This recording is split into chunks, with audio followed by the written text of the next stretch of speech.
हाँ जी। देखो आज हम आगे एक स्टेप आगे बढ़ते हैं और हम बेसिकली पढ़ेंगे किसके बारे में, electrical field.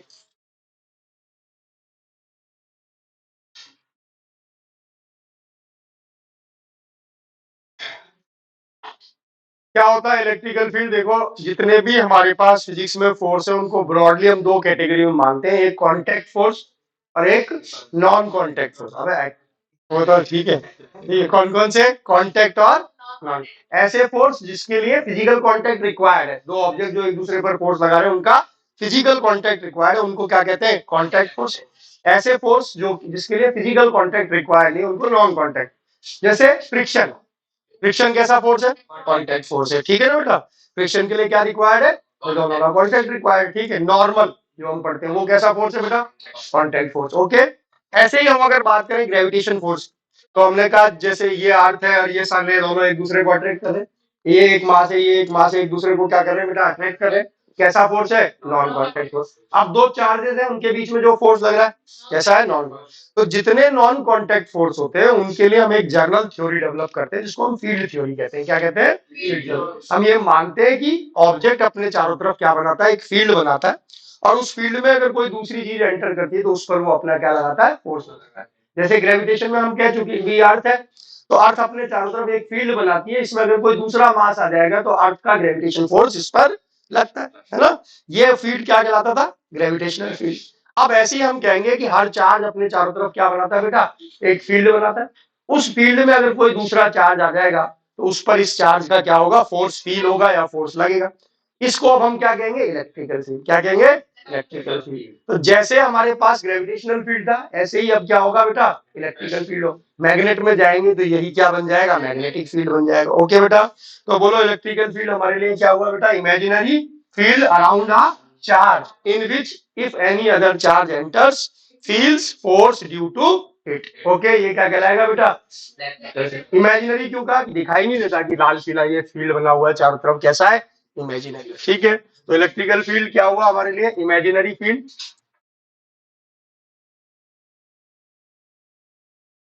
Field around a charge in which if any other charge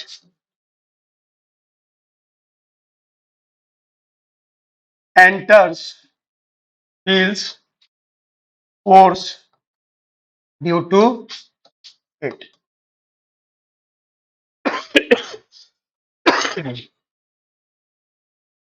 तो मान लो हमारे पास कोई अगर ये चार्ज है तो इसके चारों तरफ हम इमेजिन करते हैं एक ऐसा फील्ड जिसमें अगर कोई दूसरा चार्ज एंटर करेगा तो उस पर इसका क्या लगेगा बेटा? फोर्स लगेगा। फोर्स कैन बी अट्रैक्टिव और repulsive depending on the nature. जो बाहर होगा हम कहेंगे इस पर कोई फोर्स नहीं है, no force due to q. Okay बेटा, इस पर जो भी अंदर एंटर कर रहा है उसके अंदर क्या लगेगा? फोर्स लगेगा। और फोर्स लगेगा तो म्यूचुअल लगेगा, ये इस पर लगाएगा तो ये भी इस पर लगाएगा। ओके बेटा,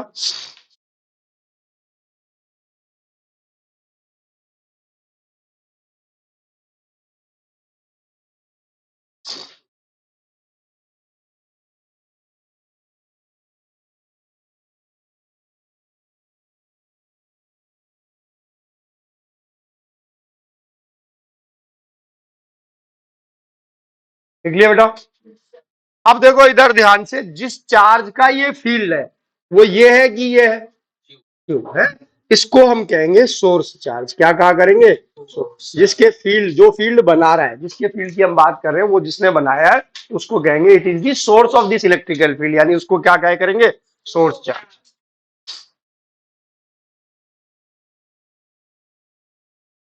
क्लियर बेटा? बहुत छोटी छोटी सी चीजें, लेकिन ये जैसे टर्म हमें ध्यान होती है तो कई चीजों को समझने में आसानी होती है। जो फील्ड बना रहा है that charge is called source charge. Okay बेटा, अब क्या हुआ? कोई भी फील्ड हमारे पास है, जैसे ग्रेविटेशनल फील्ड था, ठीक है, उसकी पावर को जो है बताने के लिए हम एक टर्म यूज करते थे जिसको हम कहते थे स्ट्रेंथ ऑफ फील्ड। क्या कहते थे? ध्यान है? या इंटेंसिटी, दूसरा नाम क्या था? इंटेंसिटी।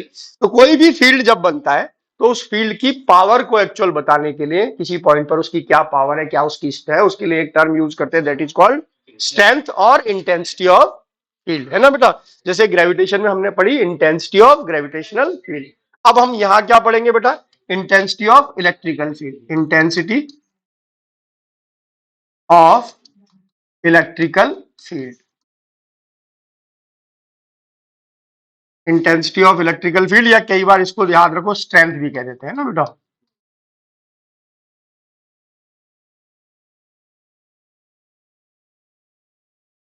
क्या आती थी ग्रेविटेशनल फील्ड की इंटेंसिटी, बोलो, पॉइंट चार्ज के लिए क्या लिखते थे हम, जीएम अपॉन आर स्क्वायर, ध्यान है, जीएम अपॉन, देखो जब रिलेट करके पढ़ोगे तो मजा आएगा, ठीक है। क्या होती थी, जीएम अपॉन आर।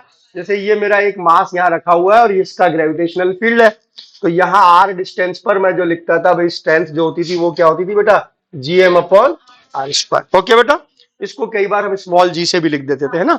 अब बेसिकली होता क्या था, देखो इधर ध्यान से, कि हम कहते थे अगर यहाँ कैपिटल मास एम रख दूं तो जो फोर्स लगेगा एम पर वो क्या लगेगा, GM M upon are square. अगर मैं यहां पर 1 kg का मास रख दूं तो उस पर जो फोर्स लगेगा वो क्या होगा बेटा, जीएम अपॉन आर स्क्वायर। तो इंटेंसिटी ग्रेविटेशनल फील्ड की बेसिकली क्या होती थी, किसी पॉइंट पर यूनिट मास पर जो फोर्स लग जाता था उसको हम क्या कहते थे, ये उस पॉइंट पर ग्रेविटेशनल फील्ड की इंटेंसिटी है। क्या मतलब होता था इंटेंसिटी ऑफ ग्रेविटेशनल फील्ड का, the force on unit mass, ठीक है, at that point is called intensity of gravitational field, ठीक है। अब इंटेंसिटी ऑफ इलेक्ट्रिकल फील्ड क्या होनी चाहिए, सोचो,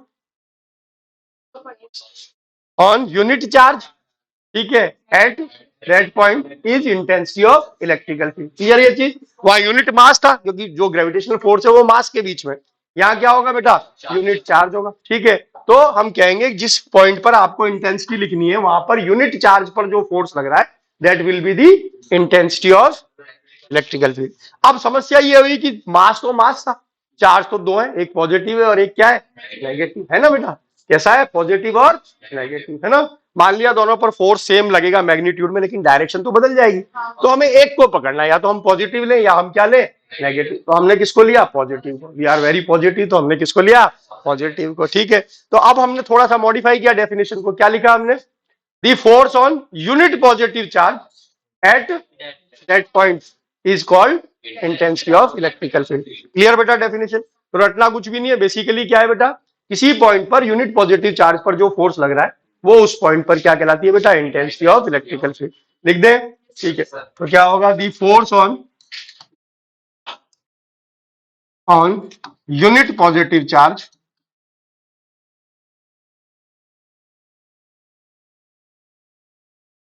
at a point is called intensity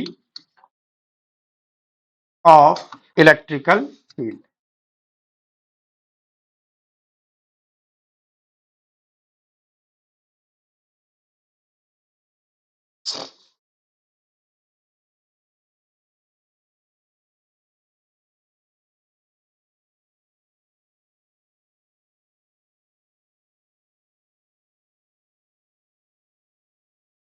clear. अब देखो फोर्स है तो वेक्टर क्वांटिटी होनी चाहिए। वैसे भी फील्ड की इंटेंसिटी हमेशा क्या होती है, वेक्टर क्वांटिटी होती है, क्योंकि यूनिट मास पर वहां फोर्स था, यहाँ पर क्या है, यूनिट चार्ज पर है, तो है तो बेसिकली फोर्स ना। फोर्स कैसी क्वांटिटी है, वेक्टर, तो ये भी कैसी क्वांटिटी होगी, वेक्टर। तो हमें ध्यान रखना it is a vector quantity, it is a vector quantity.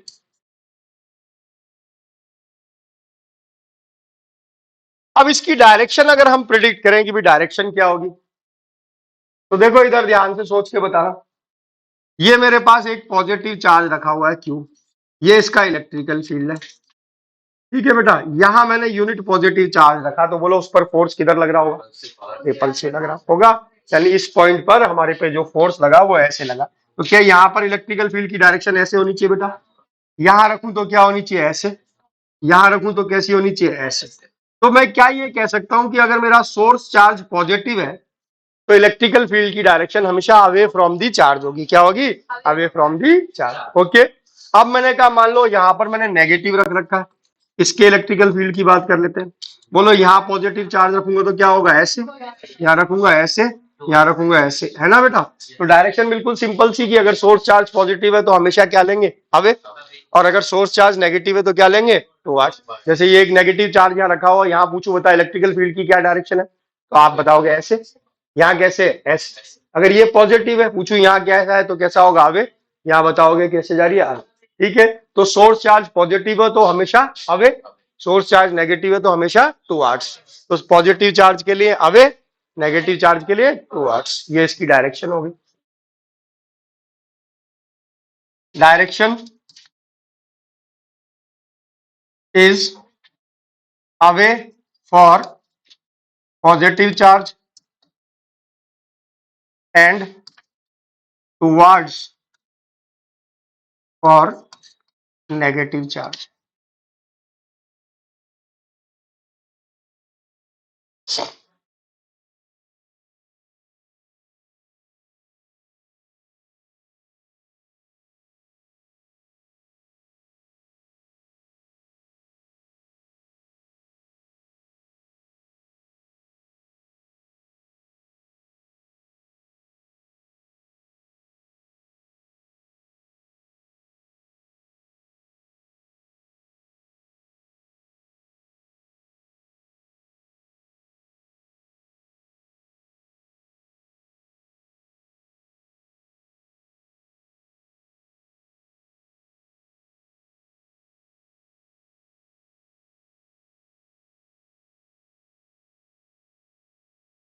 लिख लिया बेटा?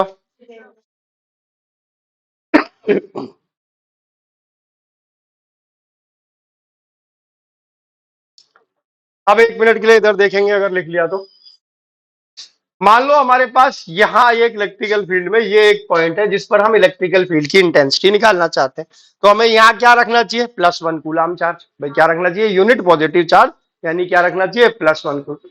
लेकिन +1 कूलाम चार्ज को हम कहते हैं तो बहुत बड़ा होता है, क्या था इनिशियली हमने कहा था भाई चार्ज होता है 1 कूलाम, तो क्या है? बहुत बड़ा चार्ज है जिसके लिए कितने इलेक्ट्रॉन, इतने इलेक्ट्रॉन ट्रांसफर करने पड़ते हैं। तो अगर हम यहाँ +1 कूलाम रखें तो वो खुद भी अपना इलेक्ट्रिकल फील्ड बनाएगा, it is a very powerful charge, तो वो खुद भी अपना क्या बनाएगा? इलेक्ट्रिकल फील्ड बनाएगा। ठीक है, तो हम ये चाहते हैं कि जब हम यहाँ इलेक्ट्रिकल फील्ड कैलकुलेट करें तब जो चार्ज रखें उसका खुद का इलेक्ट्रिकल फील्ड ना बने। ठीक है, क्या करें? मरा गिरा सा चार्ज लाए। कैसा लाए? बहुत छोटा सा दुबला पतला सा चार्ज लाए। ठीक है बेटा, नेचर तो पॉजिटिव ही रहे लेकिन मैग्नीट्यूड उसका इतना छोटा हो कि वो खुद का इलेक्ट्रिकल फील्ड ना बनाए या नेग्लिजिबल बनाए, या क्या बनाए? नेग्लिजिबल। क्लियर बेटा? तो हम क्या करते हैं, जहां हमें इलेक्ट्रिकल फील्ड निकालना होता है वहां बेसिकली हम एक पॉजिटिव चार्ज रखते हैं जो कि बहुत स्मॉल मैग्नीट्यूड का होता है। किसका बेटा? बहुत स्मॉल। ऐसे चार्ज को हम कहते हैं टेस्ट चार्ज। क्या कहते हैं बेटा? Test charge. आ गई बात समझ में? तो अगर मैं यहां पूछूं आपसे कि भाई टेस्ट चार्ज क्या होता है, तो बोलो क्या होता है test charge? Positive charge of very small magnitude. क्या है बेटा? Positive charge of very small magnitude, so that it does not create its own electrical field. Okay, क्या होगा test charge? Positive charge, charge of very small magnitude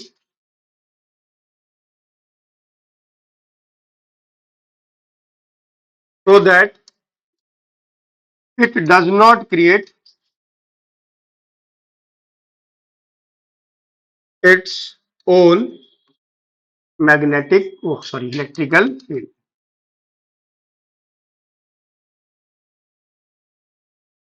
क्या ये चीज clear? ये हमने टेस्ट चार्ज रखा बेटा। मान लिया टेस्ट चार्ज पर जो फोर्स लगा वो कितना लगा बेटा? एफ लगा। क्या लगा? एफ। अब बोल क्यू नॉट पे अगर एफ लग रहा है तो यूनिट पे कितना लगेगा? F/Q0। क्या लगेगा? वो हमारा क्या हो जाएगा? इलेक्ट्रिकल फील्ड हो जाएगा। ये होगा बाय डेफिनेशन। इलेक्ट्रिकल फील्ड क्या था बेटा?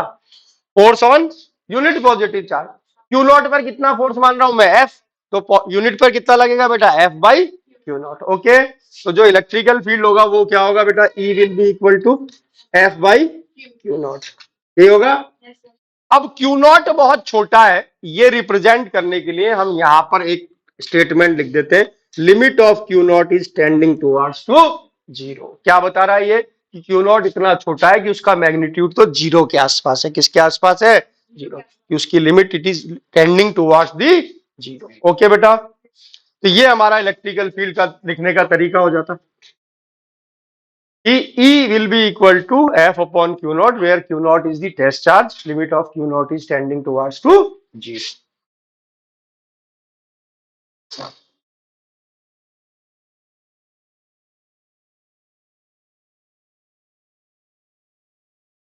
अब इसकी यूनिट बोलो। हाँ, तो फोर्स की यूनिट फोर्स ही होती है क्या? क्या होती है? Newton by coulomb. क्या होगी? Newton by coulomb. क्या होगी? Newton by. ओके। एक और यूनिट इसकी बाद में अपन यूज करेंगे, अभी फिलहाल चाहो तो ये लिख सकते हो। ठीक है।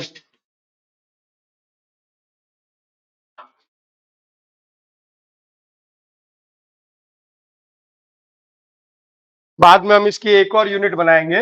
बेसिकली अगर हम दोनों तरफ मीटर मीटर से मल्टीप्लाई कर दें, क्या हो जाएगा? न्यूटन मीटर को क्या लिख सकते हो बेटा?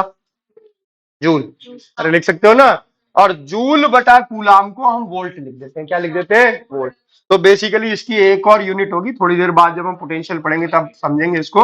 वो होगी वोल्ट बाई मीटर। क्या होगी बेटा? Volt by meter. तो दो पॉपुलर यूनिट है, न्यूटन बाई कूलाम या वोल्ट बाय मीटर। डायमेंशन बना ही सकते हो। फोर्स में क्या करनी है? चार्ज की डायमेंशन। फोर्स की डायमेंशन क्या होती है? m1 l1 t-2, उसमें 80 डिवाइड करना है। ठीक है। तो क्या आ जाएगी डायमेंशन? बोलो फटाफट। m1 और l1 और t-3 a-1। ये कहानी इसकी यूनिट हर्ट्ज की है ना बेटा।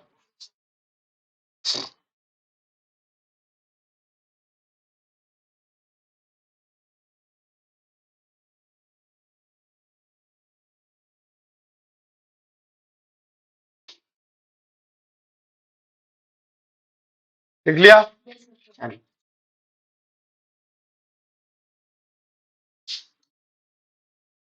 Intensity of electrical field due two point charge. Due two point charge, किसी पॉइंट चार्ज के कारण किसी पॉइंट पर कितनी इंटेंसिटी होगी, ये हम लिखना चाहते हैं।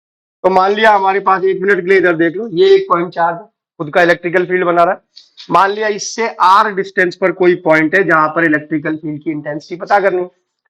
यहाँ क्या रख दिया? Test charge. टेस्ट चार्ज क्या हो गया? दोनों। तो जो फोर्स लगा, बोल कूलम फ्लो से फोर्स क्या लगा?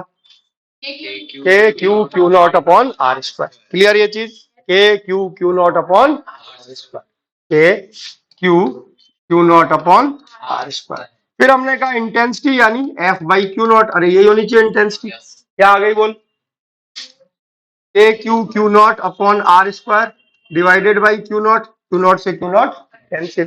क्या आ गया? E equal to k Q upon are square. Okay. तो किसी पॉइंट चार्ज के कारण जो इंटेंसिटी का हमारा फॉर्मूला हुआ करेगा वो क्या हुआ करेगा? के क्यू बाई आर स्क्वायर। क्या वही आ गया? GM upon are square. ठीक है, आ गया ना GM upon are square. Okay, clear?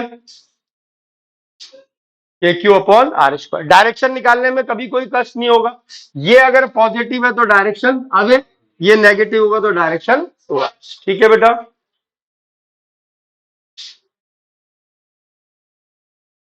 देखो, अपने को तो ई निकालना ना, एफ बाई क्यू नॉट लिखना पड़ेगा। तो ये फोर्स है, इसमें क्यू नॉट का डिवाइड किया तो क्यू नॉट कैंसिल हो गया। क्या आया? के क्यू बाई आर स्क्वायर।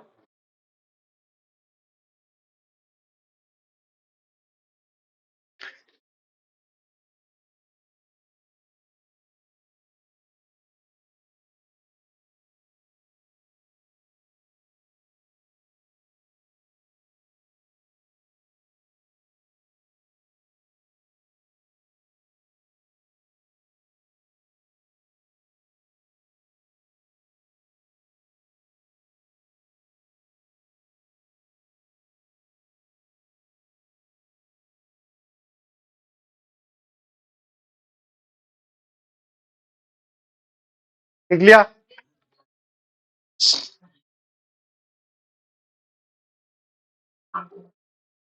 मान लिया हमारे पास किसी जगह पर मल्टीपल चार्जेस रखे, Q1 Q2 Q3। कोई एक पॉइंट कंसीडर करते हैं, ये वाला। इस पर इसका भी इलेक्ट्रिकल फील्ड बन रहा होगा, इसका भी बन रहा होगा, इसका भी बन रहा होगा, बन रहा होगा। हर चार्ज के जो है इलेक्ट्रिकल फील्ड में ये है, तो हमने कहा ये सारे बना रहे होंगे। E1 E2 E3 सही कर लेना, कौन सा E1 है कौन सा E2। ये आपका E2 हो जाएगा, ये E1, और ये क्या हो जाएगा? E3। फिर अगेन वेक्टर क्वांटिटी, अगर मैं पूछूं नेट इलेक्ट्रिकल फील्ड यहाँ पर कितना है, ठीक है ना। तो ई विल बी इक्वल टू क्या हो जाएगा बेटा, E1 vector plus E2 vector और प्लस E3 वेक्टर। ये हमारे पास हो गया क्या बेटा, सुपर पोजिशन। क्या ये चीज क्लियर? एक मिनट, एक साथ लिख लेना, बस दो चीजें समझनी है। अब देखो इलेक्ट्रिकल फील्ड पढ़ने का फायदा क्या, हमने अभी ऑलरेडी पढ़ा कि कूलम्स लॉ से फोर्स निकाल देते हैं दो चार्जेस के बीच में, मल्टीपल फोर्स लग रहे होते हैं तो वेक्टर सम कर देते हैं। हम क्या कहते हैं कि अगर कहीं पर हमको इलेक्ट्रिकल फील्ड पता है तो वहां पर रखे किसी चार्ज पर हम फोर्स बता सकते हैं। ठीक है, क्यों? क्योंकि हमें पता है कि इलेक्ट्रिकल फील्ड का मतलब क्या है, यूनिट पॉजिटिव चार्ज पर फोर्स, ये है ना। तो अगर इस पॉइंट पर इलेक्ट्रिकल फील्ड ई है मान लो, बहुत सारे चार्जेस के कारण हो, किसी के भी कारण हो, मेरे को किसी ने कहा भाई इस पॉइंट पर इलेक्ट्रिकल फील्ड ई है और इस डायरेक्शन में ऐसे है और वैल्यू कितनी है इसकी, ई है।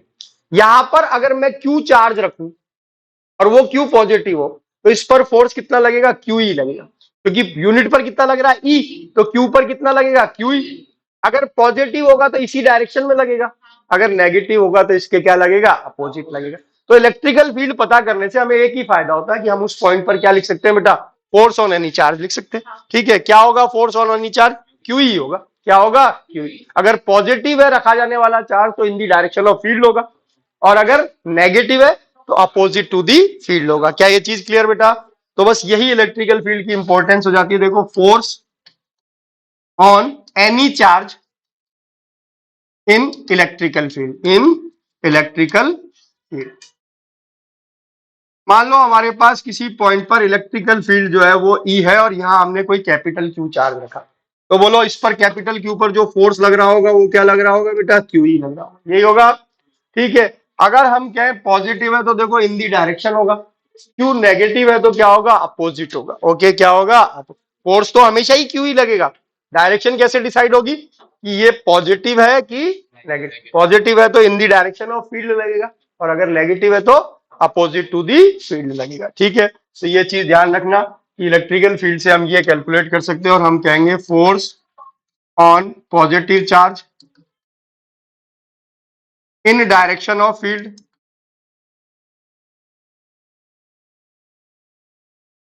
Force on negative charge opposite to field. तो जो हमने कूलम्स लॉ के क्वेश्चन किए थे जिसमें हमने निकाला था इस पर कितना फोर्स है, इस पर कितना फोर्स है, उनको ऐसे भी कर सकते थे कि वहां इलेक्ट्रिकल फील्ड कितना वो निकाल लेते और फिर फोर्स लिख देते charge multiplied by electrical field. Clear बेटा?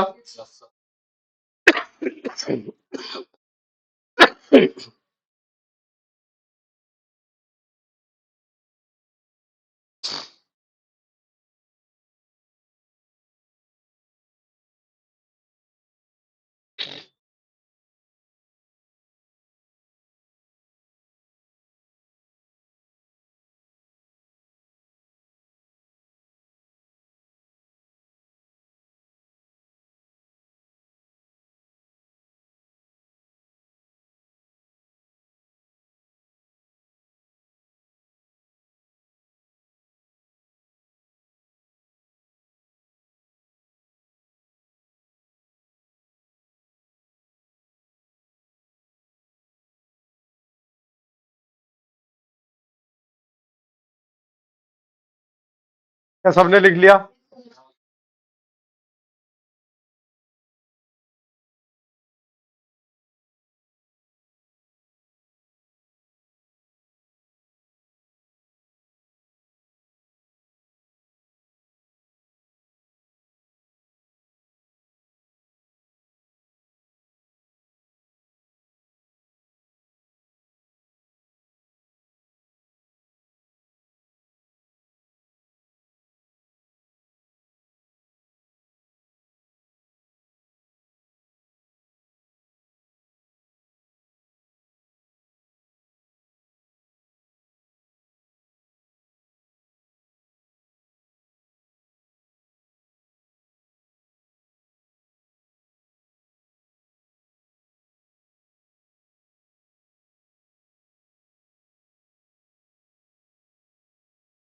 एक हमारे पास स्क्वायर है जिसकी साइड है 4 मीटर और उस पर चार्ज का एक अरेंजमेंट आपको दिया हुआ है और कहा सेंटर पर ओ पर इलेक्ट्रिकल फील्ड कितना होगा, और अगर वहां पर +1 कूलाम चार्ज रख दें तो उस पर नेट फोर्स कितना लगेगा।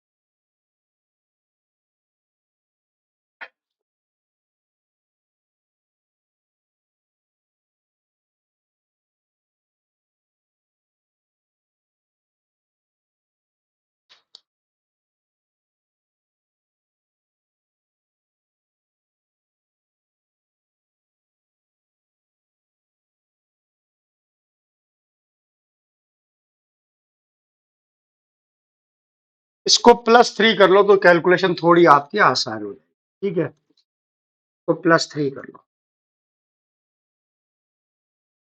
ठीक है बेटा,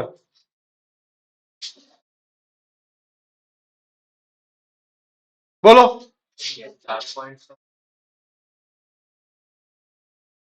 पहले इलेक्ट्रिकल फील्ड निकाल लेते हैं, इलेक्ट्रिकल फील्ड निकल जाएगा तो फोर्स तो वैसे ही पता लग जाएगा, क्यू ही होगा, है ना बेटा, होगा। तो इलेक्ट्रिकल फील्ड कैसे निकाले, इस पॉइंट पे कौन कौन इलेक्ट्रिकल फील्ड बना रहा होगा, ये सारे बना रहे होंगे, ओके, बना रहे होंगे। अरे जो चार्ज है सारे क्या बना रहे होंगे, इलेक्ट्रिकल फील्ड। इलेक्ट्रिकल फील्ड की भी वही डायरेक्शन मार्क कर लो पहले, ये 1 है, ये क्या है बेटा 2 है, ये क्या है 3 है, और ये क्या है 4। ये कैसा चार्ज है, इस पॉइंट पर इसका इलेक्ट्रिकल फील्ड बोलो किधर जाना चाहिए, किधर जाना चाहिए, बोलो, क्या अवे जाना चाहिए। अरे किसी भी चार्ज का, पॉजिटिव चार्ज का इलेक्ट्रिकल फील्ड किसी भी पॉइंट पर मिलाने वाली लाइन पर अवे जाता है। इस पॉइंट पर निकाल रहा हूं इसका इलेक्ट्रिकल फील्ड, तो क्या होगा, इस मिलाने वाली लाइन पर अवे जाए होगा, तो क्या ये मेरे बोलो 1 का इलेक्ट्रिकल फील्ड आ गया क्या, E1। अरे हाँ ना बोल, ठीक है। अब 2 का इलेक्ट्रिकल फील्ड बताओ किधर होगा, टुवर्ड्स, क्योंकि ये नेगेटिव है तो मिलाने वाली लाइन पर क्या होगा, टुवर्ड्स होगा। तो क्या 2 का इलेक्ट्रिकल फील्ड ऐसे आएगा क्या बेटा, बोल, ये E2 होगा क्या, E3 बोल,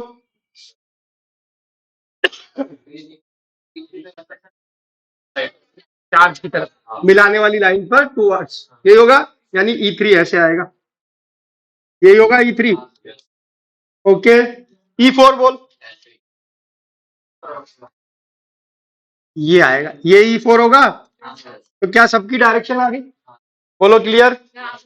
अच्छा ये डिस्टेंस सबकी सेम है क्या, है ना, डिस्टेंस सबकी सेम है, तो मुझे कौन कौन से इलेक्ट्रिकल फील्ड जोड़ लेने, एक तो E1 E2 और E3 और E4 और E2 को आपस में जोड़ लू, E1 और E3 को जोड़ लू, ठीक है।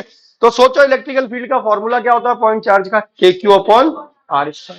के और आर स्क्वायर तो सबके लिए ही सेम है क्या, अरे के और आर स्क्वायर सबके लिए सेम है। तो सोचो जब मैं इनको जोड़ूंगा तो बेसिकली इनके चार्ज जोड़ लू, यही होगा K/R², Q1 + Q2, यही होगा। तो जोड़ ले चार्ज, कितने हो जाएंगे बोल, 3 और 1 4 हो जाएंगे, 3 और 1 4, क्लियर बेटा।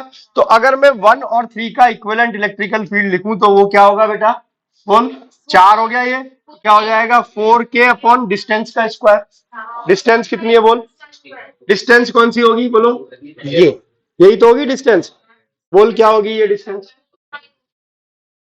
4/√2 तो पूरी आएगी, डायगोनल का आधा है ना ये, तो क्या होगी 2√2, क्या होगी, आ गई बात समझ में। पूरा डायगोनल कितना है बेटा, यहाँ 4√2 है, तो फिर आधा 2√2, लड़की 4√2 में 2 का डिवाइड कर, क्या आएगा, ठीक है, ओके। पहले तू इसको उड़ा √2, फिर इसको लिख की 2 × 2 फिर उड़ा ये करके, ठीक है, क्या आएगा 2√2, ओके। 2√2 का स्क्वायर बोल क्या होगा, 8, क्या होगा, क्या सबको समझ में आया।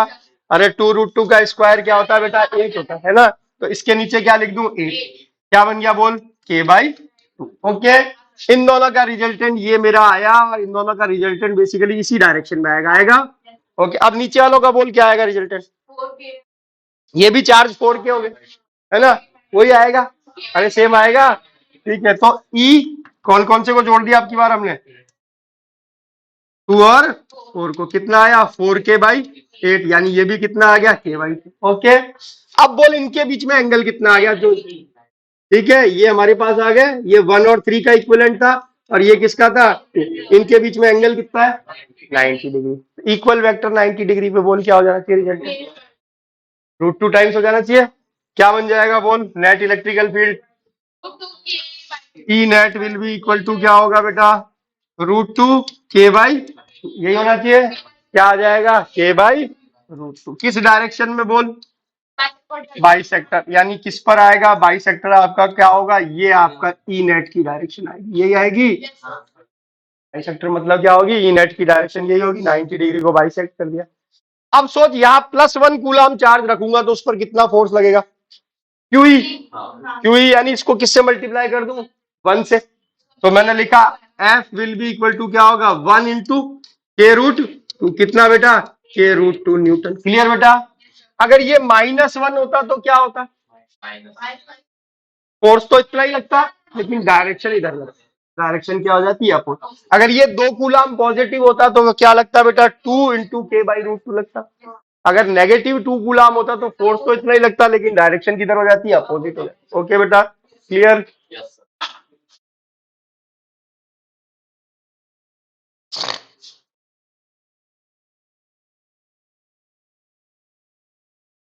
तो इलेक्ट्रिकल फील्ड निकालना भी बिल्कुल वैसा ही है, पहले डायरेक्शन देख लो सबकी क्या है, फिर वेक्टर सम कर लो। ओके,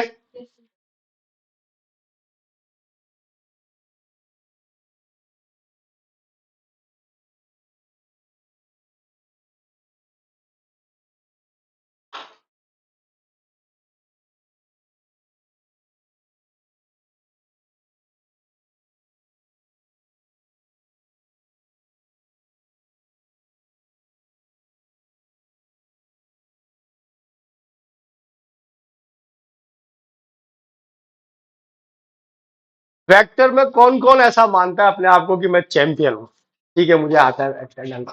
क्रॉस प्रोडक्ट वाला छोड़ दो, क्रॉस प्रोडक्ट, प्रोडक्ट तो अब आएगा ही नहीं, अभी तो एडिशन ही चलेगा, सुपरपोजिशन आते हैं सबको। ठीक है, तो देखो इधर ध्यान से, एक क्वेश्चन लिख रहा हूं, थोड़ा सा मुश्किल क्वेश्चन होगा, वेक्टर्स होंगे, जिनसे हो जाए वो करने की कोशिश करना, जिनसे नहीं हो वो जब मैं कराऊं तो समझने की कोशिश करना। बोर्ड के एग्जाम में इतना टफ क्वेश्चन नहीं आएगा, लेकिन बेसिकली हमारी एक्सपर्टाइज के लिए हम एक बार ट्राई करके देखेंगे। ठीक है बेटा, क्या लिख लिया सबने ये,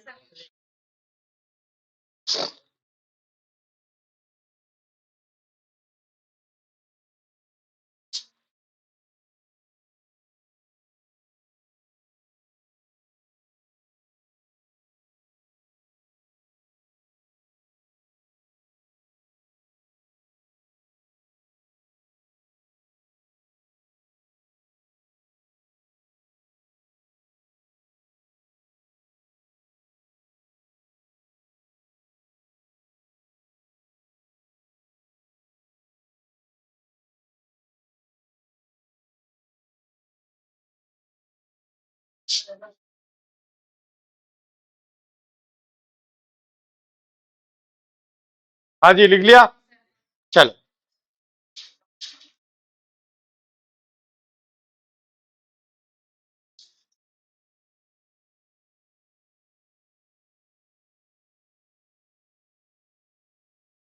ये क्लॉक मान लो, क्लॉक है, जानते हो ना क्लॉक क्या होती है। और क्लॉक पे क्या हुआ, जहां जितना नंबर है, जैसे जहां यहाँ 12 है तो यहाँ 12 कूलाम चार्ज रख दिया, ठीक है। यहाँ कितना आता है 3, तो यहाँ 3 कूलाम रख दिया। यहाँ कितना आता है, अच्छा अच्छा आता है, ठीक है। यहाँ पहली बात तो यहाँ क्या आता है बताओ, आता है 3, फिर यहाँ क्या आएगा 4, यहाँ क्या आएगा 5, बराबर कर लेना चाहो तो इनको थोड़ा सा, 4 और ये क्या 5 और ये क्या 6, ये 7, ये 8, ये 9, ये 10, ये 11 और ये 12 और ये 1 और ये क्या बेटा 2। ओके बेटा, जहां जितने का ज्वेल है, जितने नंबर लिखा हो उतने का ही चार्ज रखा हुआ है, ठीक है। यानी 12 पर 12 गुलाम और 1 पर 1 गुलाम, 3 पर 3 गुलाम, पॉजिटिव चार्ज है सारे। और हमसे कहा सेंटर पर इलेक्ट्रिकल फील्ड कितना होगा ये बता दो, इसकी रेडियस 1 मीटर दे रखी है, ठीक है, रेडियस कितनी दे रखी है 1 मीटर। सेंटर पर नेट इलेक्ट्रिकल फील्ड कितना होगा ये बताइए। सारे पॉजिटिव चार्ज है, रेडियस 1 कर दी ताकि आर की परवाह करनी नहीं है। बेसिकली वेक्टर्स हैं बहुत सारे, 12 वेक्टर आएंगे जिनको जोड़ना है। ठीक है, तो काम यही है कि 12 वेक्टर्स को जोड़ना है। कैसे जोड़ेंगे 12 वेक्टर को हर्षल? ठीक है, एक या दो को तो जोड़ देते हैं, तीन होते हैं तो कहते हैं भाई दो का रिजल्टेंट को तीसरे से जोड़ दो, ये कर दो। जब बहुत सारे होते हैं तो क्या सीखा था? कंपोनेंट बनाते हैं, रिजॉल्व करते हैं। ठीक है ना बेटा? तो इसमें बेसिकली रिजॉल्व करके होगा। ठीक है, हाँ, फिर उनको करेंगे भाई, सारों को रिजॉल्व करो वर्टिकल हॉरिजॉन्टल। वर्टिकल वाले एक साथ जोड़ लो, हॉरिजॉन्टल वाले एक साथ जोड़ लो, फिर वर्टिकल हॉरिजॉन्टल जो बचे उनको 90 डिग्री के रूल से जोड़ दो। ये तरीका होना चाहिए। ठीक है, करो। 1 मिनट में 5 डिग्री होता है। ये जो होता है 90 डिग्री होता है, 15 डिग्री का होता है, 15। ठीक है, 30, 60 और 90। ठीक है, यानी दो कॉन्जिक्यूटिव नंबर के बीच में 15 डिग्री का होता है, इनके बीच में 30 होगा, इनके बीच में 60 होगा, ये 90। हाँ 45, सॉरी। ठीक है,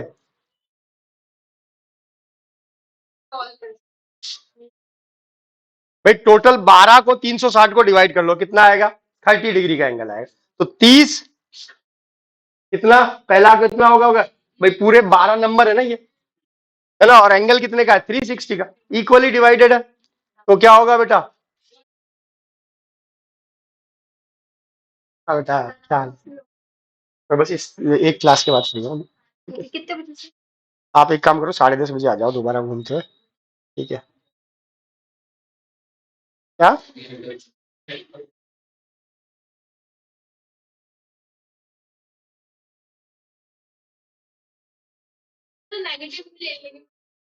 हाँ, जिसके कंपोनेंट जिधर जाएंगे उधर ही लोगे, और क्या करोगे?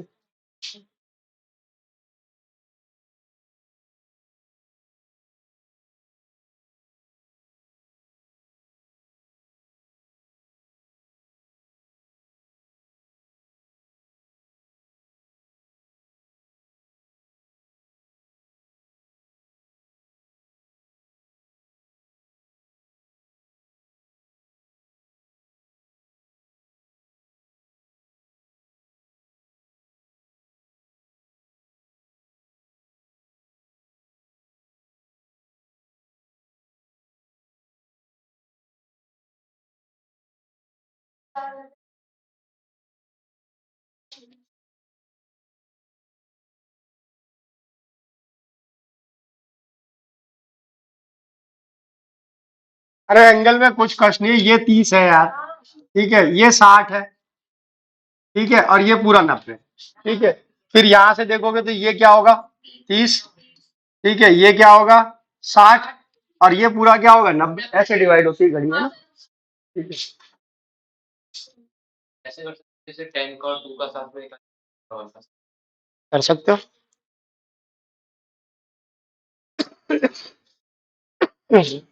करो। हम्म, भाई पहला दिमाग क्या लगाओगे? 12 से वेक्टर को 6 कर दो। कैसे कर दोगे? इसका देख इधर होगा 12 का, 6 का इधर होगा। ठीक है, के बाई आर स्क्वायर दोनों का सेम होगा। अपोजिट होंगे तो घटा दे, चार्ज में से, वहां चार्ज को चार्ज से जोड़ा था क्योंकि एक डायरेक्शन, यहाँ चार्ज में से चार्ज घटा दे। तो इस 12 और 6 में यहाँ 6 लिख दे, यही होगा। ठीक है, इस 9 और 3 में यहाँ क्या लिख दे? 6 लिख दे। ठीक है, और हमेशा डिफरेंस 6 का होता है, जो अपोजिट जो होते हैं ना, ज्वेल्स जो होते हैं उनमें। ठीक है, तो 6 वेक्टर तो बना दे पहले। ठीक है, तो पहले इसको ऐसे रिजॉल्व कर दे भाई, 6 वेक्टर बनेंगे। कौन कौन से बोल? यहाँ पर कितना आ जाएगा बेटा? 6 का, यही होगा। क्लियर? ठीक है, फिर इसको और 7 को कर दे।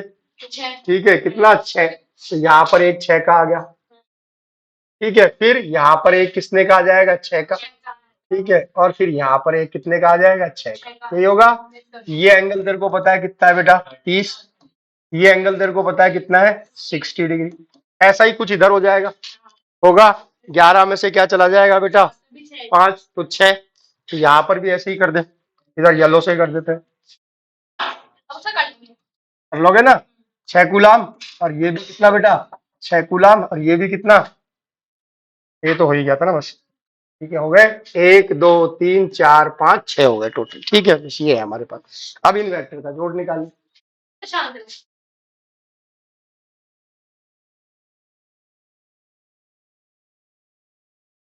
हॉरिजॉन्टल वर्टिकल कंपोनेंट बना, जो हॉरिजॉन्टल है उसको छोड़ दे, जो वर्टिकल कैंसिल हो जाएंगे, अपोजिट बन जाएंगे वो, कैंसिल हो जाएंगे एक दूसरे से।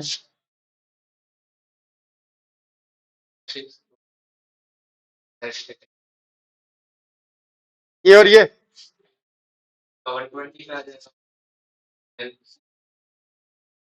कंपोनेंट बना के करना ज्यादा आसान होगा, नहीं कर पाओगे वैसे लंबा पड़ेगा, फिर वो लास्ट में जो दो आएंगे वो जुड़ेंगे नहीं आपस में।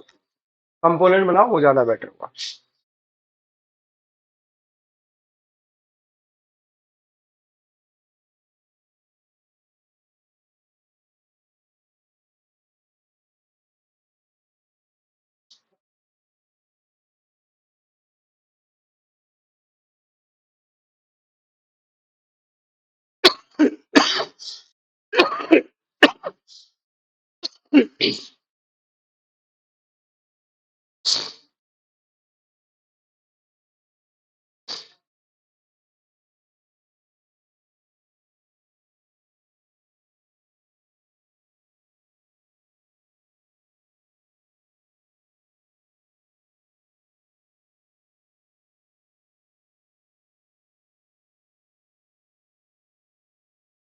इसमें कुछ गड़बड़ हुई है ये ध्यान रखना, ये वाला 6 जो है इधर नहीं आएगा, ये इधर आएगा, है ना? ठीक है, सारे इधर नहीं आएंगे, इनमें तो ये 7 और 8 बड़े हैं ना, ये वाले बेसिकली इधर आएंगे, है ना? ये ध्यान रखना। ये था ना, देखो यहाँ पर ये कितना आया, ये 6 इधर है, ठीक है ना? तो इनको सही कर लो कैसे कैसे आएंगे ये, ठीक है? ठीक है, ये वाला यहाँ क्या आएगा 6 कूलाम, ठीक है, फिर ये 6 कूलाम, ये 6 कूलाम, ये 6 कूलाम, फिर यहाँ पर इधर आएंगे बेसिकली, ठीक है ना? ये एक 6 और ये एक 6,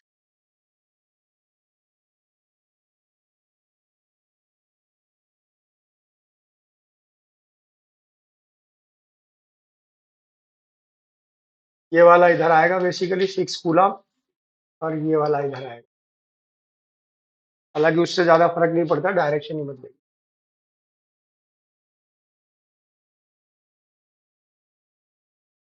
चलो करो।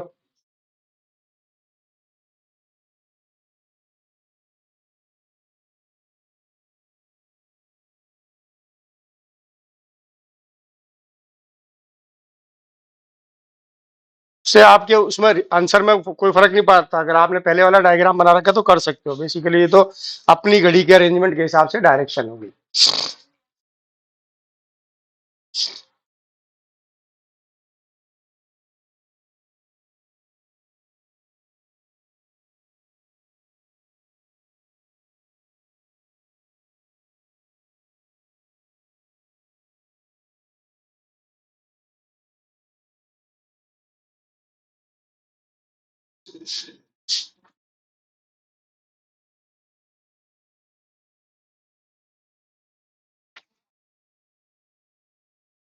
कंपोनेंट बना लिए,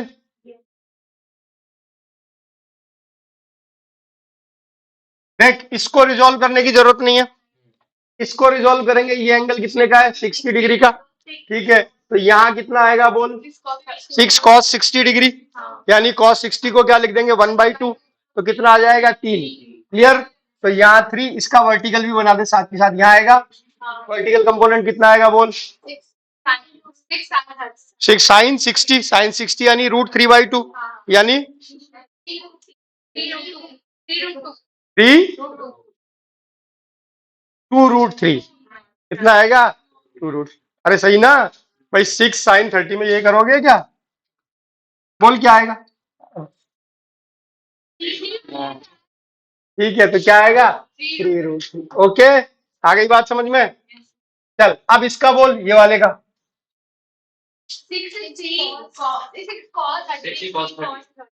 ठीक है, बेसिकली इसका क्या आएगा, साइन वाला कंपोनेंट तो ये उसका 3 न्यूटन हो जाएगा, और ये वाला क्या हो जाएगा 3√3 हो जाएगा, ओके, ठीक है, जिनको रिजॉल्व कर दिया उनको भगा दे, क्या ये भगा दे, ठीक है ये भगा दिए, ठीक है, ये एंगल भी भगा दे, ओके, अब इनको रिजॉल्व कर ले। इसमें क्या होगा, ये वाला 30 डिग्री वाला, तो 30 डिग्री वाले का इधर कंपोनेंट कितना आएगा बेटा, 3, है ना, और इधर कंपोनेंट कितना आएगा, 3√3। ओके, फिर इसका इसका इधर कितना आएगा, 3, और इधर कितना आएगा, 3√3, यही आएगा। ओके, ये 3√3, इनको भी भगा दे।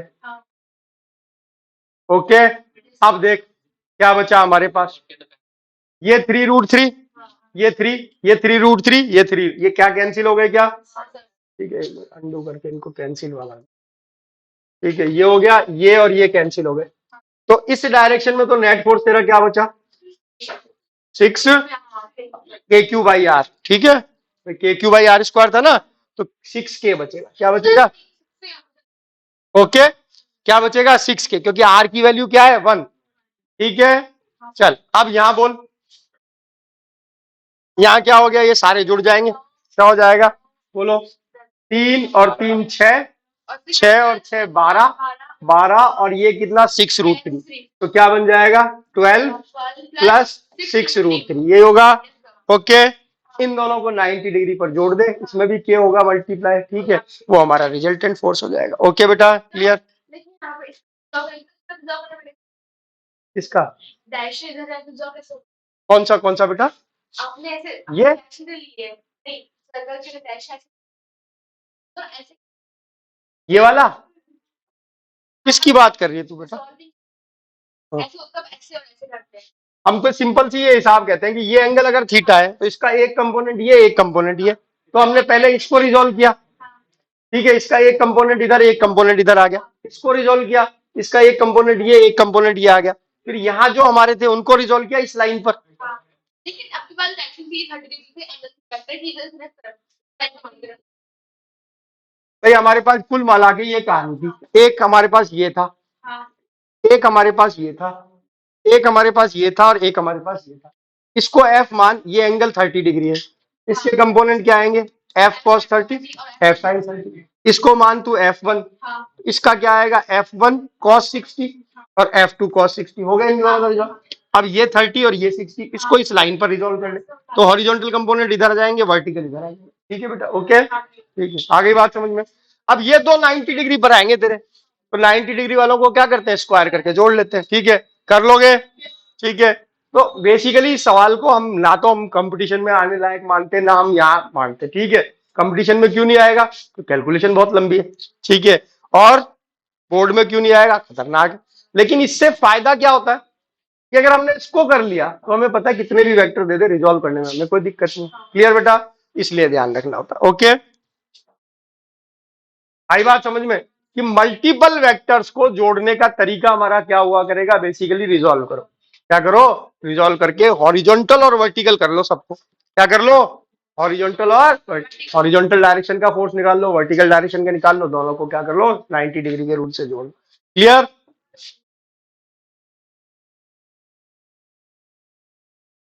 चल एक और सवाल, ज्यादा मुश्किल नहीं है, ये वाला सवाल सब लोग कर सकते हैं। ये हमारी एक्स एक्सिस है ना बेटा, ये है ओरिजिन, क्या किया हमने, ओरिजिन से 2 मीटर पर 2 कूलाम, 4 मीटर पर 4 कूलाम, पॉजिटिव चार्ज रखता जा रहा हूं, 8 मीटर पर 8 कूलाम, ऐसे चलता गया इनफाइनाइट तक, कहां तक चला गया। अब मुझसे पूछा ओरिजिन पर नेट इलेक्ट्रिकल फील्ड क्या होगा, नेट फील्ड एट ओरिजिन, बिल्कुल ज्योमेट्रिक प्रोग्रेशन है, ठीक है, अभी बता दूं, इनफाइनाइट वाली ज्योमेट्रिक प्रोग्रेशन का क्या फॉर्मूला होता है, बोलो, एस इजिकल, ठीक है, अपॉन 1 - इनफाइनाइट सीरीज का सम हमेशा क्या होता है, ए अपॉन 1, ठीक है, इनफाइनाइट जीपी।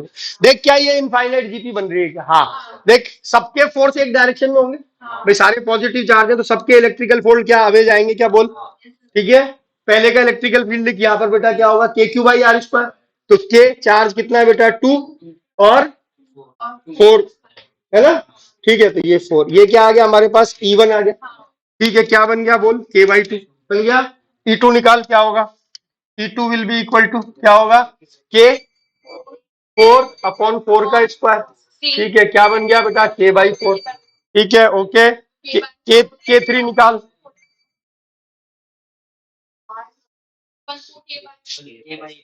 क्या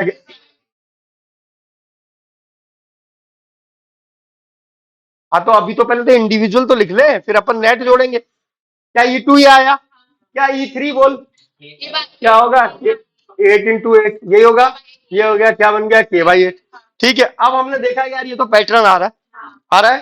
तो अगर हम नेट इलेक्ट्रिकल फील्ड लिखेंगे तो क्या लिखेंगे बेटा, E1 plus E2 plus E3, यही लिखेंगे। कहां तक, इनफाइनाइट तक। ठीक है, क्या पैटर्न बन गया हमारा बोल, K/2 plus K/4 plus K/8। क्या ये जीपी दिखने लग गई, हाँ। ठीक है, क्या पहली टर्म कितनी, K/2, और कॉमन वो मल्टीप्लायर कितना, 1/2। ओके, काम खत्म। बोल सम क्या हो जाएगा, सबको जोड़ देंगे तो क्या आ जाएगा, E will be equal to, बिल्कुल सही। ये ऊपर लिखा फर्स्ट टर्म ए, नीचे क्या लिखा, 1 माइनस, क्या बना, 1/2, तो ये बना K/2, और नीचे 1/2। 2 ने 2 को मार दिया, K न्यूटन आंसर आ गया। ओके बेटा, क्लियर।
लिख लिया।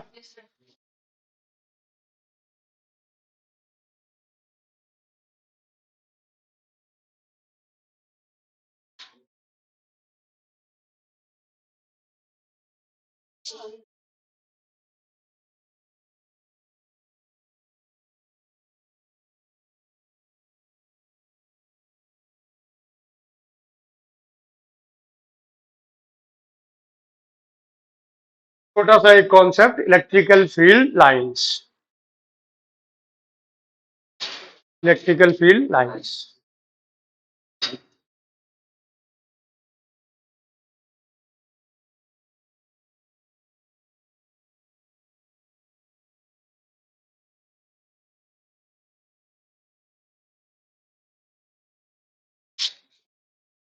क्या लगा दिया हेडिंग। अब सुनो, देखो इधर ध्यान से, हमने कहा हर चार्ज अपने चारों तरफ क्या बनाता है, इलेक्ट्रिकल फील्ड। अगर मल्टीपल चार्जेस होते हैं तो भी क्या बनता है, इलेक्ट्रिकल फील्ड बनता है, जो कि सबके सुपर इंपोजिशन के कारण बनता है। ओके बेटा, अब किसी इलेक्ट्रिकल फील्ड को, जैसे मैं कहूं इस कमरे के अंदर कोई इलेक्ट्रिकल फील्ड है, इमेजिनरी फील्ड है, दिखाई तो देता नहीं। अगर हम उसको पिक्चोरियली रिप्रेजेंट करना चाहें, हम उसको समझाना चाहें कि यहाँ ऐसे जा रहा है, यहाँ ऐसे जा रहा है, तो जो लाइनें हम बनाते हैं उनको हम क्या कहते हैं, इलेक्ट्रिकल फील्ड लाइन। अगर हम डायग्रामेटिकली समझाना चाहें कि इलेक्ट्रिकल फील्ड कैसे फैला हुआ है किसी रीजन में, तो जो लाइनें हम ड्रॉ करेंगे वो क्या होंगी बेटा, इलेक्ट्रिकल फील्ड लाइनें होंगी। अब कैसे ड्रॉ करें, बिल्कुल सिंपल सी बात है कि इलेक्ट्रिकल फील्ड बेसिकली है क्या बेटा, electrical field unit positive charge पर फोर्स है। ठीक है, तो अगर हम यूनिट पॉजिटिव चार्ज को फ्री छोड़ दें, किसी भी चीज को फ्री छोड़ दें, तो वो उस डायरेक्शन में जाएगी जिधर की उस पर फोर्स लग रहा है। तो यूनिट पॉजिटिव चार्ज जैसे मूव कर रहा है वो बेसिकली क्या होगी, इलेक्ट्रिकल फील्ड लाइन। अगर मैंने यहां पर एक यूनिट पॉजिटिव चार्ज को फ्री छोड़ दिया और वो ऐसे चल के गया, इसका मतलब उस पर ऐसे फोर्स लगा, और उस पर इस पॉइंट पे ऐसे, इस पॉइंट पे ऐसे ऐसे फोर्स लगा, तो ये बेसिकली क्या हो गई बेटा, इलेक्ट्रिकल फील्ड लाइन होगी। क्लियर बेटा। तो दो चीजें समझी हमने कि पहली क्या है, इलेक्ट्रिकल फील्ड लाइन क्या है बेटा, line to represent the electrical field diagrammatically या पिक्चोरियली। ओके बेटा, फिर हमने क्या कहा है, क्या एक्चुअल में, it is the path of unit positive charge set free, जिसको हमने फ्री छोड़ दिया, उसका जो पाथ है वो क्या है बेटा, electrical field line. Okay clear. तो ये दो चीजें ध्यान रखनी है, पहली तो electrical field line is use to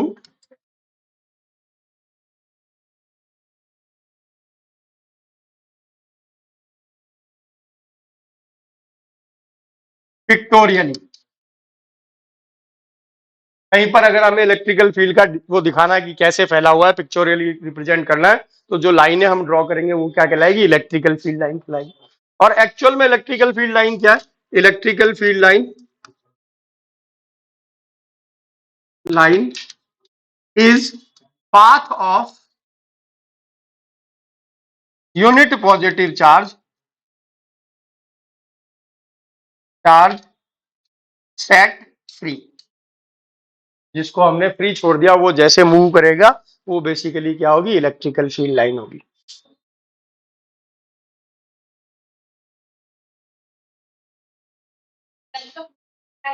क्या जो आपकी एनसीईआरटी बेसिकली जो थी ना, जो एक्चुअली सीबीएसई का कोर्स था ना, वो यूं क्यों डाल दिया, जैसे राजस्थान बोर्ड और सीबीएसई में लास्ट ईयर बहुत थोड़ा सा ही डिफरेंस रह गया था, किताब तो दोनों में एनसीईआरटी लग गई थी, लेकिन राजस्थान बोर्ड ने कुछ पोर्शन ऐसे ऐड कर रखे थे जो एनसीईआरटी में थे और डिलीट नहीं हुए थे, जैसे कम्युनिकेशन वाला चैप्टर कर रखा था, या जैसे सेमीकंडक्टर्स के अंदर बेसिकली टाइप ऑफ डायोड डाल रखे थे, वो सब चीजें हटा दी थी, एग्जैक्टली डिट्टो सेम कर दी। ठीक है, नीट में बेटा वो चीजें आएंगी तो हमें तो पढ़ना पड़ेगा। ठीक ठीक है, कम्युनिकेशन वगैरह कुछ, हालांकि उनको पढ़ेंगे अपन बाद में, क्योंकि एनटीए ये लगातार ये चीज कह रहा है कि भाई हम कंपटीशन को भी एट पार लाएंगे सिलेबस को करके, तो थोड़े दिन इंतजार करेंगे, वैसे भी वो टॉपिक बाद में आते हैं। ठीक है, कम्युनिकेशन वगैरह। Okay, electrical field lines path of, okay अरे सुनो, मान लो मैंने कहा कहीं पर यूनिट पॉजिटिव चार्ज को मैंने रखा और वो ऐसे चल के चला गया, ये क्या है, पाथ ऑफ यूनिट पॉजिटिव, तो क्या ये इलेक्ट्रिकल फील्ड लाइन होगी, हाँ। अब देखो इधर ध्यान से, मान लो जब हमारा यूनिट पॉजिटिव चार्ज यहां था, ठीक है, तब मैं उस पर पूछूं कि आपसे फोर्स किधर लग रहा था, तो किधर जा रहा है, ये इधर जा रहा है, तो फोर्स कैसे लग रहा होगा, ऐसे लग रहा होगा, ये होगा। जब यहां था तब उस पर फोर्स कैसे लग रहा था, ऐसे। जब यहां था तब फोर्स उस पर कैसे लग रहा होगा, ऐसे, यही होगा। यानी इलेक्ट्रिकल फील्ड लाइन पर अगर हम टेंजेंट ड्रॉ करें तो वो उस पॉइंट पर क्या बताएगी बेटा, फोर्स की डायरेक्शन या इलेक्ट्रिकल फील्ड की डायरेक्शन। भाई यूनिट पॉजिटिव चार्ज पर जिधर फोर्स है उधर ही इलेक्ट्रिकल फील्ड है। ठीक है, तो ये ध्यान रखना, tangent drawn on electrical field line shows direction of field at that point,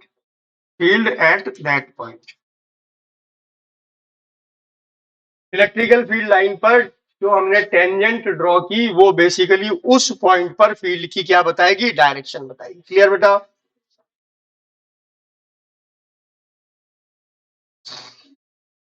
हाँ जी, क्या अब ये चीज समझ में आ गई सबको? अब अगर समझ में आ गई तो इसके बेसिस पर हम किसी भी चार्ज अरेंजमेंट में इलेक्ट्रिकल फील्ड लाइन बनाने की कोशिश कर सकते हैं कि कैसी बन रही होंगी। ओके बेटा,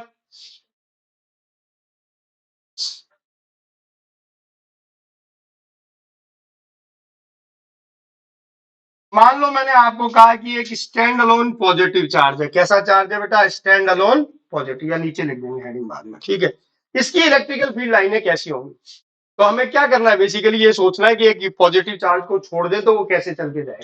तो सोच, अगर मैंने इसके पास एक यूनिट पॉजिटिव चार्ज यहाँ छोड़ दिया तो कैसे जाएगा, ऐसे भागेगा। ठीक है, तो बस ये हमारी इलेक्ट्रिकल फील्ड लाइन होगी। क्या यहाँ पर ऐसे जाएगा, क्या यहाँ ऐसे जाएगा, क्या यहाँ ऐसे जाएगा, क्या ये ऐसे, ये ऐसे, ये ऐसे, ये ऐसे, ये ऐसे, तो क्या ये इसकी इलेक्ट्रिकल फील्ड लाइन हो गई, बोल। ठीक है, अगर इसको थ्री डायमेंशनल देखोगे तो कैसे फैली हुई है, स्फेरिकल, कैसे, स्फेरिकल। ठीक है भाई, डायग्राम तो आपको ऐसा लग रहा है सर्कल बन रहा है, क्या बन रहा है, सर्कल। ठीक है, लेकिन एक्चुअल में क्या है, स्फेरिकल है। ओके, अगर वो स्टैंड अलोन नेगेटिव चार्ज होगा तो क्या होगी, लाइनों के एरो बदल जाएंगे, क्या बदल जाएंगे? ये ऐसे हो जाएगा। अरे आना बोल। ठीक है, ये हमारे पास क्या हो गया, इलेक्ट्रिकल फील्ड किसका बेटा? यूनिट, ओ सॉरी यूनिट क्या, stand alone positive, stand alone negative. Clear? लिखने की जल्दी मत कर, पहले समझ सक। ये तो स्टैंड अलोन पॉजिटिव है, मेरे को तो लिख लेना, आप बाद में लिख लेना। स्टैंड अलोन पॉजिटिव, ये कैसा है? Stand alone negative. ठीक है, अब सोच एक पॉजिटिव और एक नेगेटिव चार्ज को पास पास रख रखा है, अब क्या होगा?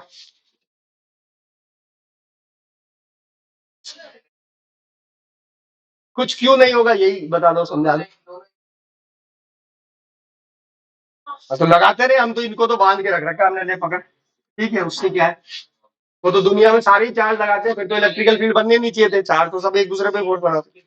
ठीक है, यहाँ तो नहीं तुमने निकाला, सेंटर पे निकाल दिया इलेक्ट्रिकल फील्ड, ये चार चार्ज रखे, मैंने पूछा सेंटर पे इलेक्ट्रिकल फील्ड क्या, कैलकुलेट कर दिया, हाँ साहब इतना होगा। यहाँ तो निकले तो सारे एक दूसरे पे फोर्स लगा रहे हैं, इलेक्ट्रिकल फील्ड। ठीक है, बोल क्या होगा, सोच यहाँ अगर मैं एक पॉजिटिव चार्ज को छोड़ू, यूनिट पॉजिटिव चार्ज, तो क्या होना चाहिए, ये इसको रिपेल करेगा।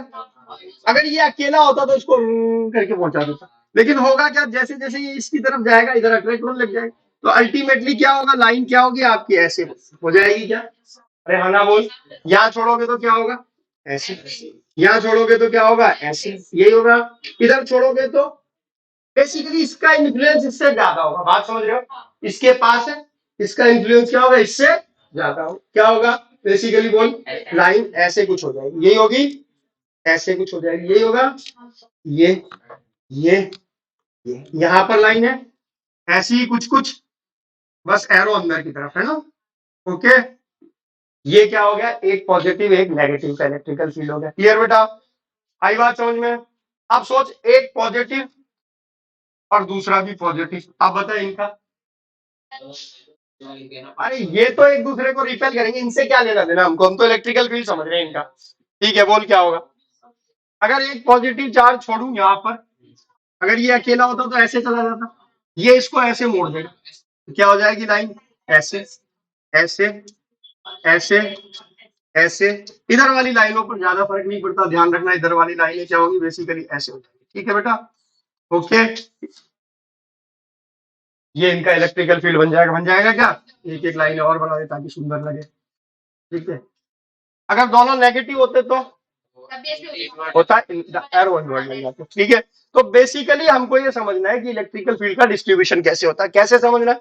सोचो यूनिट पॉजिटिव चार्ज कैसे चल के जाएगा, जैसे हमने यहाँ देखा यूनिट पॉजिटिव चार्ज कैसे भागा, ओके, यहाँ देखा यूनिट पॉजिटिव चार्ज हुआ ऐसे, ओके, यहाँ देखा यूनिट पॉजिटिव चार्ज क्या हुआ, अकेला होता तो ऐसे ज्यादा ये घूम के इधर आ जाएगा, ये क्या करेगा, यहाँ क्या होगा, अकेला होता तो ऐसे जाता, थोड़ा सा ये भी क्या करेगा, उसको रिपेल करेगा तो इधर की तरफ दबा देगा थोड़ा सा। ओके बेटा, क्लियर?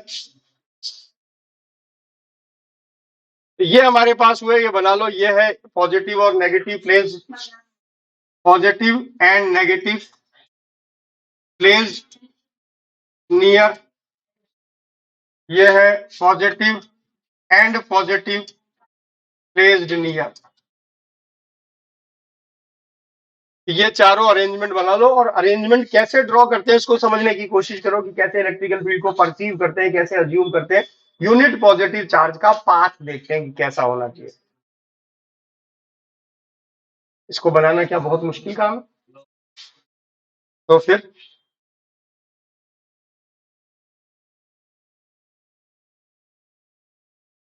बायो अच्छी लगी है बस। फिर दोनों जो है ना, ये कॉन्ट्रोवर्शियल स्टेटमेंट है, बायो है तो फिर थोड़ा बहुत चित्र बनाना तो अच्छा लगना ही चाहिए।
हाँ जी, हो गया।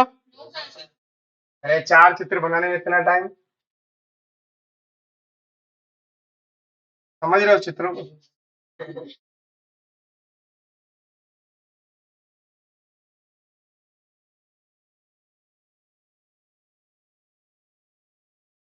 Properties of electrical field lines.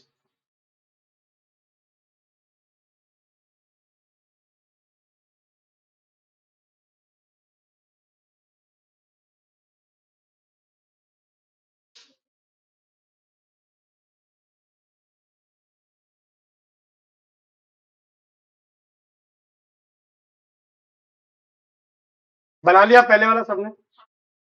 Okay, तो अब इधर देखो ध्यान से, properties of electrical field line समझने की कोशिश करें। 5-7 प्रॉपर्टी है कुल। ड्यूअल बोनांजा ऐसी की ऐसी प्रॉपर्टी मैग्नेटिक फील्ड लाइन की भी होंगी, ठीक है? तो ये ध्यान रहेंगी तो मैग्नेटिक फील्ड लाइन की प्रॉपर्टी भी आ जाएंगी। जनरली 2 प्रॉपर्टी कई बार एग्जाम में पूछ लेता है, दूसरा इन प्रॉपर्टी से रिलेटेड क्वेश्चंस में इनका यूज हो जाता है। ओके बेटा, तो दोनों तरीके से देखना है। पहली चीज कि देख, इलेक्ट्रिकल फील्ड लाइन को हमने देखा कि अगर अकेला पॉजिटिव चार्ज है, ये यहां से स्टार्ट हो रही है और कहां जाके खत्म हो रही है, इनफाइनाइट, ठीक है? और नेगेटिव पर आ रही है, कहां से आ रही होगी, इनफाइनाइट। यानी स्टार्ट हमेशा किससे हो रही है, पॉजिटिव से। और अगर टर्मिनेट हो रही है तो कहां पर हो रही है, नेगेटिव पर। जैसे इस केस में पॉजिटिव से स्टार्ट हुई और नेगेटिव पे दस। यहाँ अकेला पॉजिटिव है तो स्टार्टिंग पॉइंट है, टर्मिनेटिंग पॉइंट नहीं। यहाँ अकेला नेगेटिव है तो टर्मिनेटिंग पॉइंट है, स्टार्टिंग पॉइंट नहीं है। तो हम कह सकते हैं कि electrical field line always start from positive and terminates on negative, ठीक है? किस पर टर्मिनेट होगी, नेगेटिव पर, ठीक है? अगर अकेला पॉजिटिव है तो it will not terminate, it moves up to infinity. अगर अकेला नेगेटिव है तो टर्मिनेट नेगेटिव पे होगी, स्टार्टिंग कहां से हो रही होगी, इनफाइनाइट। ओके, तो पहली प्रॉपर्टी हमने यही लिखी, क्या बेटा? First starts from positive charge and terminates on negative charge.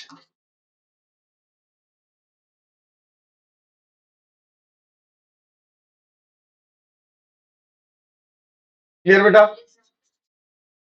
इसी से जुड़ी हुई दूसरी प्रॉपर्टी जो कि है कि electrical field lines never forms close loop. Close loop, 1 minute के लिए रुकना, लिखना छोड़ के सुन लो। देखो इधर ध्यान से, क्लोज लूप हम किसको कहते हैं? कोई ऐसा पाथ जिस पर चलकर वापस हम वहीं पर आ जाए, दैट इज कॉल्ड लूप। ये हम पहले भी पढ़ चुके हैं कि लूप क्या होता है, किसी चीज पर चलते हुए, किसी पाथ पर चलते हुए वापस वहीं आ जाओ। तो अगर आप किसी पाथ पे चलते हुए वापस वहीं आ जाओ, then it is a loop. और क्लोज लूप तब होगा जब आप बिना एरो को ब्रीच किए क्या हो जाए, वापस आ जाओ। जैसे मैंने ये बनाया, क्या ये क्लोज लूप है? हाँ, लेकिन मैंने ये बनाया ऐसे और ऐसे, बोलो क्या ये क्लोज लूप है कि नहीं? ठीक है, यहां से यहां आया। अब अगर इधर से इधर जा रहा हूं तो पाथ नहीं है ये तो उल्टा चलना पड़ेगा मेरे को पाथ की, ठीक है? तो ये क्या है, it is not a close loop. ये कैसा है, क्लोज लूप। तो अब इलेक्ट्रिकल फील्ड लाइन देखो, क्या ये क्लोज लूप है क्या?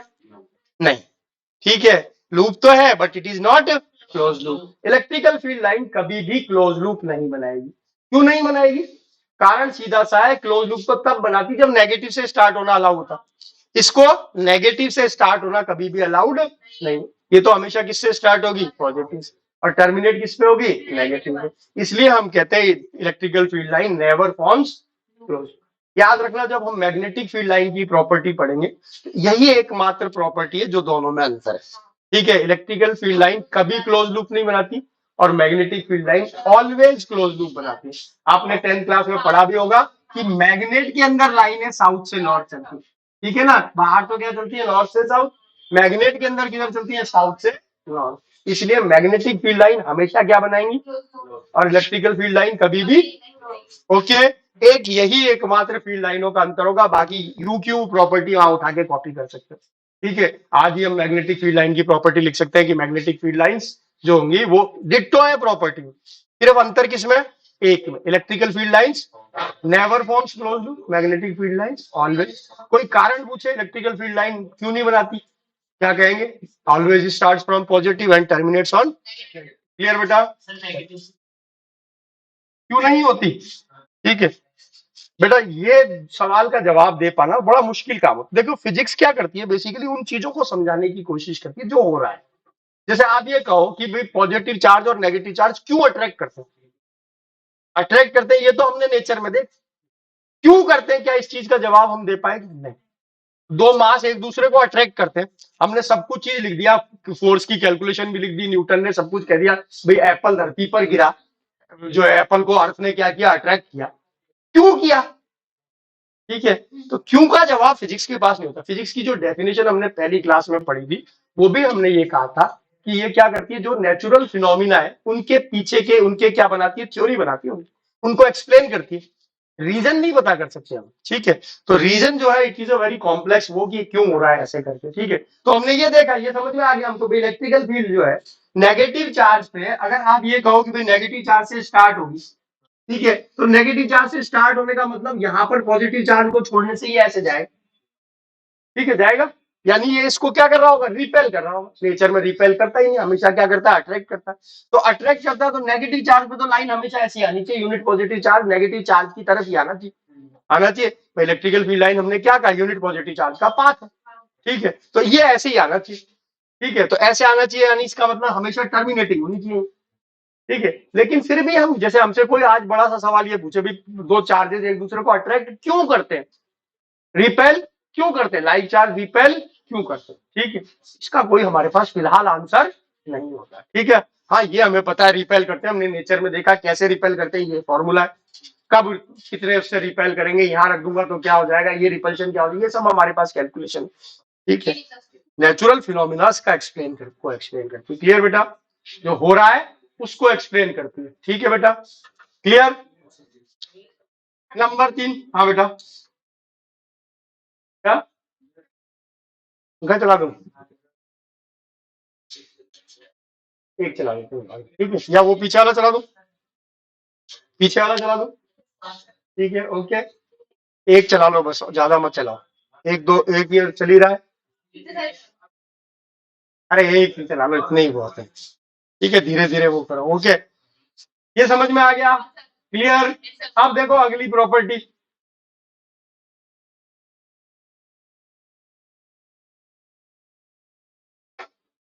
किसी भी पॉइंट पर खींची गई टेंजेंट हमेशा किसकी डायरेक्शन बताएगी बेटा, फोर्स की। तो ये हमने पहले भी लिखी हुई है, दोबारा लिख देता हूं एक बार, the tangent drawn on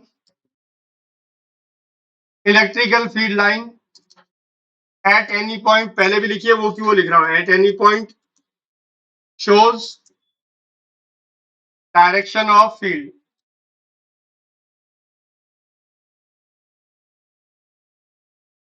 clear. इसी से जुड़ी हुई अगली प्रॉपर्टी देख,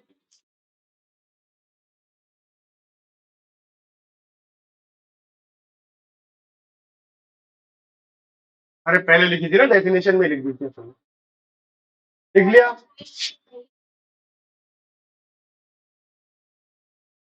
अब देख इसी से जुड़ी हुई क्यों लिखा, ये दोबारा कारण है उसका कि क्या, इसकी कि इसके बेसिस पर, इस लाइन के बेसिस पर हम ये कह सकते हैं कि दो इलेक्ट्रिकल फील्ड लाइन कभी एक दूसरे को इंटरसेक्ट नहीं करेंगे, two field lines never intersect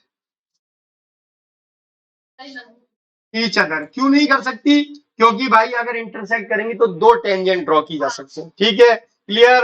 अरे देख इधर ध्यान से, मान ले अगर इंटरसेक्ट कर गई, ये एक लाइन है और ये दूसरी लाइन है, ठीक है बेटा, तो इस पर अब हम दो टेंजेंट ड्रॉ कर सकते हैं, एक इस वाले कर्व पर जो ये व्हाइट वाली है, और एक इस वाले कर्व पर जो कि ये रेड वाली, यानी एक पॉइंट पर दो डायरेक्शन, क्या ये पॉसिबल है, क्या नहीं, इसलिए हम कहते हैं two electrical field line never intersect each other. तो इसका कई बार रीजन भी पूछ लेता है, याद रख स्कूलों के एग्जाम में और उसमें, और इवन असर्शन रीजनिंग में भी आ जाता है, कंपटीशन में क्या होगा, बोल रीजन, ठीक है, because because two two tangent can drawn on intersection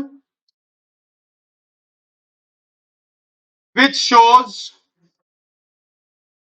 two direction of field and it is not possible, इसलिए हम कभी भी जो है इंटरसेक्ट नहीं करते। कहाँ पढ़ा था ये हमने, सेंट्रल। और 11th में कहा पढ़ा था? स्ट्रीम लाइन में पढ़ाया था, स्ट्रीम लाइन में कि दो stream line never intersect each other. ठीक है, तो फिजिक्स को जब जोड़ना शुरू करते हैं, फिजिक्स इज क्वाइट मतलब जो है इंटरकनेक्टेड सी चीज है, किसी ना किसी चीज से मिल जाती है। स्ट्रीम लाइन में एग्जैक्टली यही बात कही थी, two stream lines never intersect each other, क्योंकि अगर इंटरसेक्ट करेंगी तो जो पार्टिकल है उसकी दो पॉसिबल डायरेक्शन होंगी।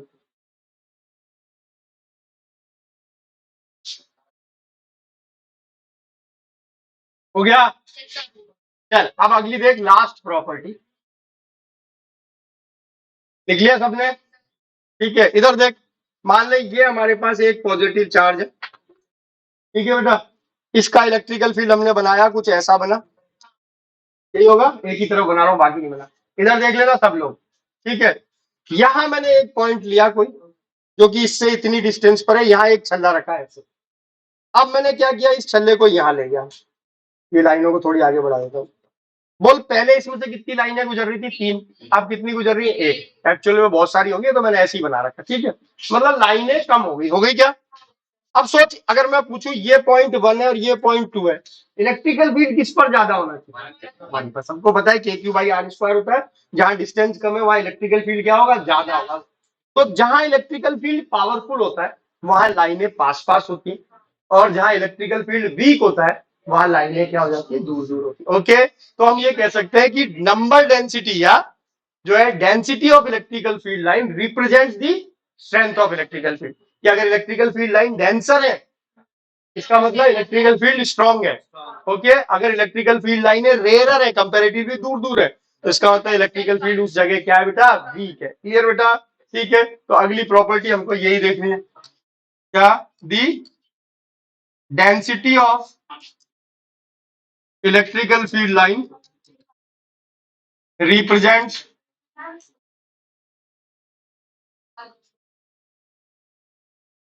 Strength of field. आ गई क्या बात समझ में? बोल। चल तो 1 मिनट लिख लेना, एक जरा इधर ध्यान से सवाल सुन। क्या कहा? जहां पास पास है वहां स्ट्रॉन्ग है, जहां दूर दूर है वहां। ओके, देख इधर ध्यान से, मान ले मैंने कुछ इलेक्ट्रिकल फील्ड लाइनें ऐसे बना रखी हैं।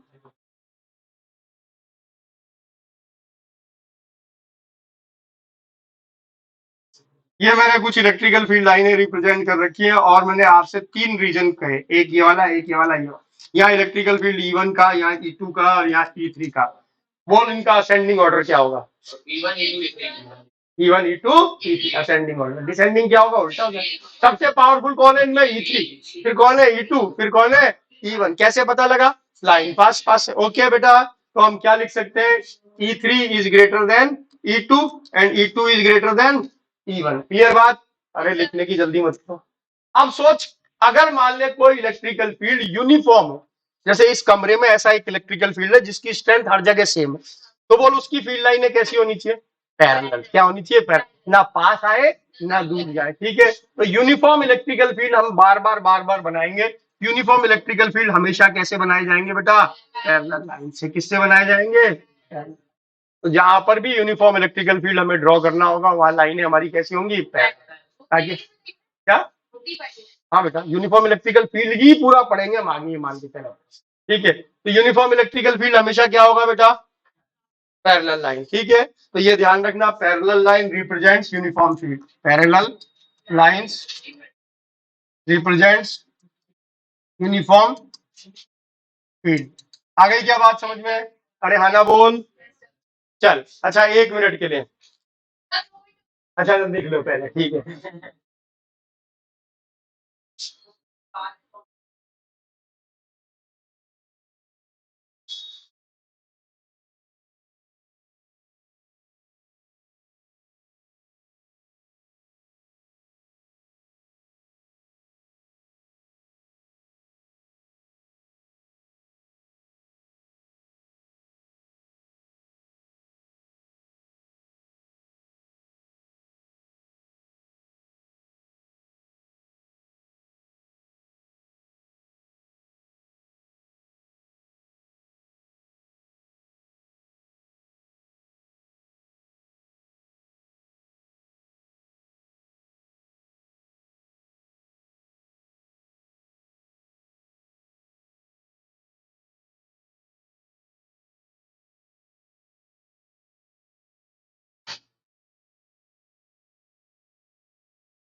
लिख लिया हमने। तो आज के लिए एक छोटा सा सवाल, बस उसके साथ आज की क्लास को बंद कर रहा हूँ। बहुत छोटा सा। देख इधर मान ले मेरे पास कुछ चार्जेस है, एक है Q1 चार्ज, ठीक है, और इसकी फील्ड लाइनें कुछ मैंने ऐसे दिखा रखे हैं।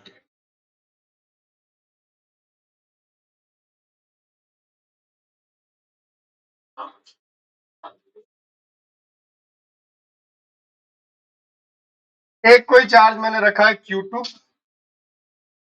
जिसकी कुछ फील्ड लाइनें मैंने ऐसे दिखा रखी हैं।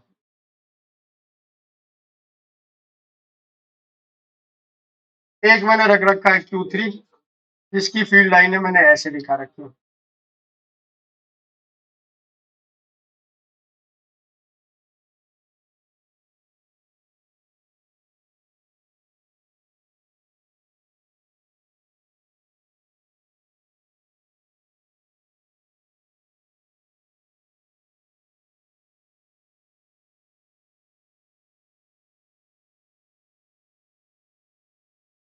बोल कौन कौन से चार्ज पॉजिटिव है, कौन कौन से नेगेटिव है। अब मैं पूछूं मैग्नीट्यूड किसका तेरे को ज्यादा लगा है। Q2, जिसकी लाइनें सबसे डेंसर उसका मैग्नीट्यूड सबसे ज्यादा, ठीक है। तो Q1 एंड Q2 कैसे है बेटा, पॉजिटिव, और Q2 का मैग्नीट्यूड बड़ा है किससे बेटा, ओके क्लियर। Q3 कैसा है, नेगेटिव, Q3 नेगेटिव, ओके बेटा।